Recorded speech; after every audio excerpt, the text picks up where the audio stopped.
पुढची बातमी भंडाऱ्याहून। भंडाऱ्याच्या जवाहरनगरमधील आयुध निर्माण कारखान्यामध्ये सकाळी भीषण स्फोट झाला। या घटनेमध्ये आतापर्यंत 14 पैकी 8 जणांचा मृत्यू झालेला आहे, तर तिघांवर खासगी रुग्णालयामध्ये उपचार सुरू आहेत। स्फोटानंतर गंभीर जखमी झालेल्या 5 जणांवर रुग्णालयामध्ये उपचार सुरू होते, तर अडकलेल्या इतर 9 कामगारांना बाहेर काढण्यात एनडीआरएफच्या पथकाला यश आलं आहे। ज्या इमारतीमध्ये हा स्फोट झाला ती इमारत पूर्णपणे उद्ध्वस्त झाली आहे। दरम्यान संतप्त अप्रेंटिस धारकांचा जवाहरनगर पोलीस ठाण्याबाहेर उद्रेक झाला। त्यांनी न्यायाची मागणी करत पोलीस स्टेशनला घेराव घातला।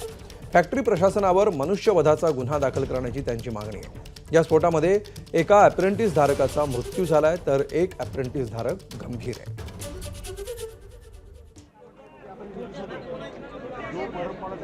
घटनेची माहिती मिळताच एसपी भंडारा, कलेक्टर भंडारा संपूर्ण टीमसह तातडीने घटनास्थळी पोहोचले आणि जे सर्च आणि रेस्क्यू ऑपरेशन आहे त्यामध्ये सुरुवात केली। आणि पहिल्या फेजमध्ये जवळजवळ 7 इस्मांना तिथून आपण रेस्क्यू करण्यामध्ये यश मिळवलं। दुसऱ्या फेजमध्ये जे 13 जण त्यामध्ये एकूण संख्या जी होती तर ती सगळ्या इस्मांना बाहेर काढण्यामध्ये यश मिळालं।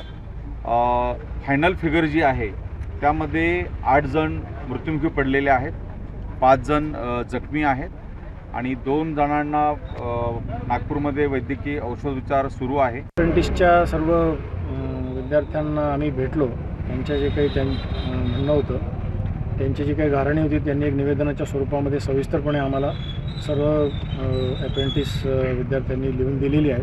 तर त्याचं देखील आम्ही ज्या ज्या विभागाचा त्याच्याशी संबंध आहे त्यांच्यामार्फत चौकशी करून घेऊ। याच्या संबंधात ज्या प्राधिकाऱ्यांना अधिकार आहे, केंद्र शासनाचे असतील किंवा राज्य शासनाचे असतील, त्यांच्याकडे हे मुद्दे रेफर केले जातील आणि योग्य ती कारवाई। एबीपी माझा, उघडा डोळे बघा नीट।